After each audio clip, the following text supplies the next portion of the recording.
প্রচণ্ড গরমের কারণে যদি ঢিলা গেঞ্জি পরিধান করি তাহলেও কি আল্লাহ লানত বর্ষিত হবে? অজু করার সময় বেসিনে পা ধোয়া কি ঠিক? গোপন অঙ্গে হাত লাগলে উজু থাকে কি না? গোসল করার পর পুরনো উজু করার প্রয়োজনীয়তা আছে কিনা? নামাজের সময় মোবাইলে চোখ গেলে কি নামাজ হবে? ছোট বালতি থেকে পানি না ঢেলে পানির মধ্যে হাত দিয়ে উজু করা যাবে কি না? ডান হাতে খাবার গ্রহণের সময় প্রয়োজনে কি বাম হাতে পানি পান করা যাবে? আমার পরিপূর্ণ বয়স হচ্ছে, আমি বিয়ে করতে চাই, এখন আমার পরিবারকে কিভাবে বলতে পারি পরামর্শ চাই? অন্য ধর্মের লোকদের কি বাসা ভাড়া দেওয়া যাবে? সুদের টাকা দিয়ে তৈরি করা বাড়িতে আমল করলে আমল কি কবুল হবে? নখপালিশ লাগিয়ে নামাজ পড়লে নামাজ হবে কিনা? কারো থেকে ঋণ নিলে যার থেকে ঋণ নিয়েছি ওই ব্যক্তিকে পরবর্তীতে খুঁজে না পেলে করণীয় কি? কিবলার দিকে পা দিয়ে শোয়া যাবে কিনা? মহিলাদের ভাঙতি রোজা কি স্বামীর অনুমতি ছাড়া রাখা যাবে?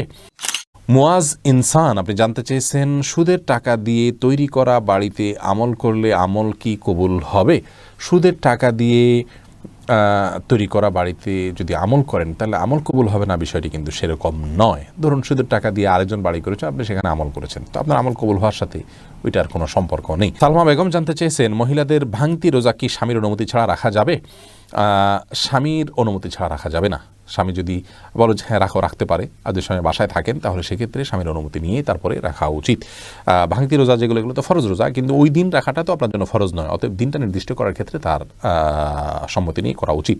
কারজাই এর দিকে আপনি জানতে চেয়েছেন, কারো থেকে ঋণ নিলে যার থেকে ঋণ নিয়েছি ওই ব্যক্তিকে পরবর্তীতে খুঁজে না পেলে করণীয় কি? যদি কোনোভাবে খুঁজে পাওয়া না যায় এবং আশাও ছেড়ে দেন তাহলে সেক্ষেত্রে সেই ঋণের টাকা আপনি যে কোনো গরিব মানুষকে, অসহায় মানুষকে আপনি দান করে দিবেন বা কল্যাণমূলক খাতে দান করে দিবেন ওই ব্যক্তির তরফ থেকে, প্রাপকের তরফ থেকে, তাহলে আপনি দায়মুক্ত হবেন ইনশাআল্লাহ। এমডি ইফতিখার শুভ আপনি জানতে চেয়েছেন, নখপালিশ লাগিয়ে নামাজ পড়লে নামাজ হবে কিনা? নখপালিশ লাগিয়ে যদি আপনি অজু করেন তাহলে অজু হবে না, আর ওজু না হলে নামাজ হবে না, অতএব বলতে পারেন নখপালিশ লাগিয়ে অজু করে নামাজ পড়লে নামাজ হবে না। কিন্তু যদি অজু অবস্থায় নখপালিশ লাগিয়ে আপনি নামাজ পড়েন অজু অবস্থায়, তাহলে ওই নামাজটা হবে। পরবর্তীতে আবার যখন নামাজের সময় হবে বা অজু ভাঙবে তখন আপনাকে নখপালিশ রিমুভ করে তারপর অজু করতে হবে, অন্যথায় এটি জায়েজ হবে না। মা বোনরা মাসিকের দিনগুলোতে নেল পালিশ ইউজ করতে পারেন, কোনো অসুবিধা নেই, যদি তখন নামাজের অপশন তাদের নাই। কিন্তু পরবর্তীতে আবার নামাজ যখন শুরু হবে তার আগে তাদেরকে সেটি রিমুভ করে নিয়ে তারপর উজু করে নামাজ পড়তে হবে।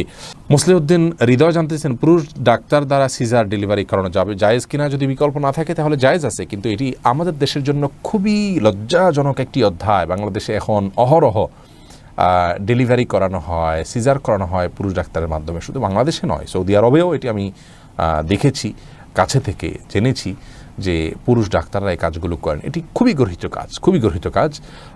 নারী ডাক্তারদেরকে উৎসাহিত করা উচিত এবং নারীদেরকে ডাক্তারি পড়ানো উচিত এবং এই কাজগুলো নারী ডাক্তারদের উপর ছাড়া উচিত।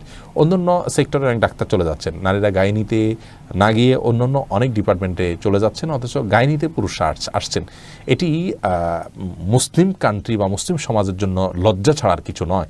একজন রোগী হিসাবে আমরা যদি অনন্যোপায় হই, অন্য কোনো বিকল্প ব্যবস্থা না থাকে, তাহলে আমাদের জন্য এটি জায়েজ রয়েছে।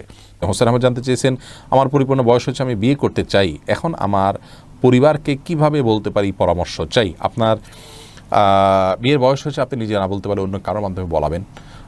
এই জন্য তো গোটা পরিবারকে দিনের পথে আনার জন্য আগে চেষ্টা করতে হয়। তারা যখন দিন বুঝবেন তখন তাদের সব কিছু বোঝানো সম্ভব হবে কোরআন এবং হাদিসের আলোকে। আপনি নিজে না পারলে অন্য কারোর মাধ্যমে করবেন।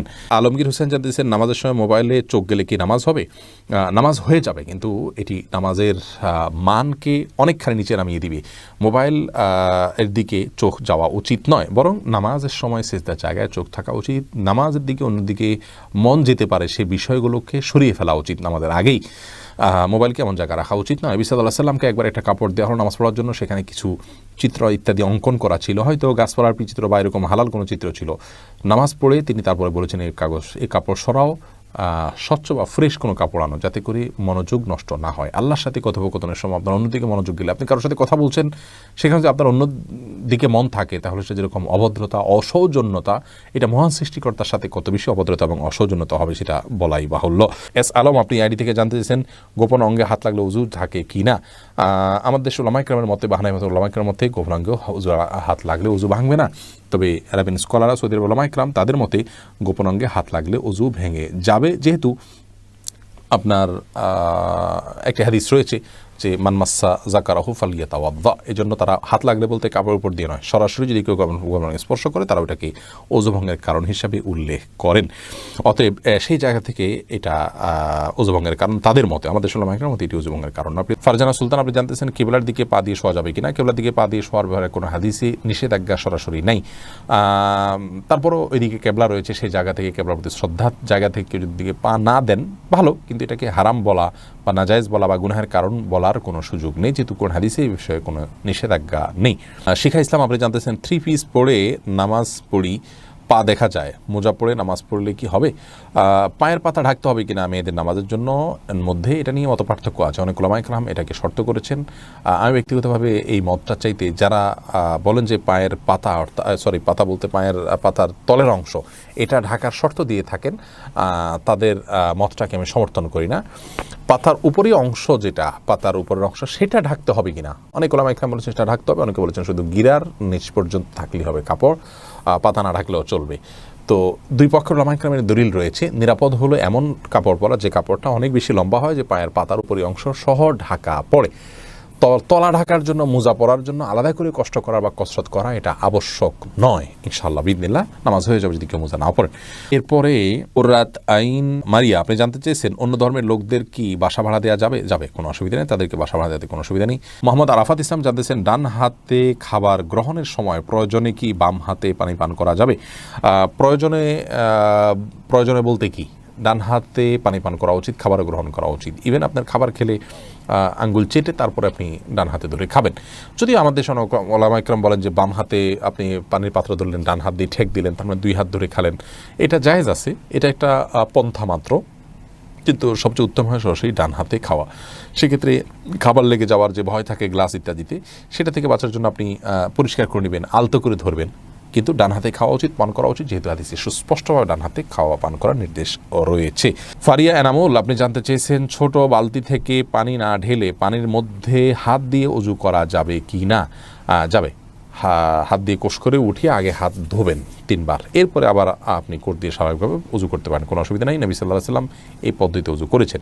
হাসিবুল হোসেন জানতে চেয়েছেন গোসল করার পর পুনরায় ওযু করার প্রয়োজনীয়তা আছে কিনা? না, গোসল যদি সুন্নাহসম্মত করে থাকেন আলাদা ওযু করার কোনো প্রয়োজন নাই। 2 হাতের কবজি ধুয়ে, কুলি করে, নাকে পানি দিয়ে, মুখ ধুয়ে, হাত ধুয়ে, মাথা মাসে করে তারপরে গোসল শেষ করে আসার সময় পা ধুয়ে চলে আসবেন। এভাবে গোসল করলে আপনার আলাদা করে আর গোসল করার কোনো প্রয়োজন নেই। ওযুতে আপনার গোসলের শুরুতে ওযুর নিয়ত হয়ে যাচ্ছে। নিশান, আপনি জানতে চেয়েছেন ওযু করার সময় বেসিনে পা ধোয়া কি ঠিক? নিজের বাসা বাড়িতে অসুবিধা নেই, করতে পারেন, তবে আপনার রিস্ক মুক্ত হওয়াটা আর বিষয়ে মাথা রাখতে হবে।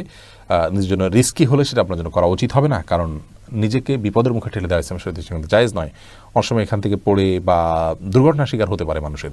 যদি সেরকম না হয়, আপনি আশপাশে কিছু ধরে করতে পারেন, তাহলে এটা জায়েজ আছে, কিন্তু পাবলিক প্লেসে বা বাইরে এরকমটি করা অনুচিত, যেহেতু এটা দৃষ্টিকটু। অন্য ধরনের মানুষরা আছে যারা এই বেসিন ব্যবহার করবে, তারা দেখে হয়তো ইসলাম সম্পর্কে বাজে ধারণা নিবে, বা তাদের হক নষ্ট হতে পারে, বা আশপাশে পানি পড়ে ভিজে যাবে, জায়গাগুলো নষ্ট হবে।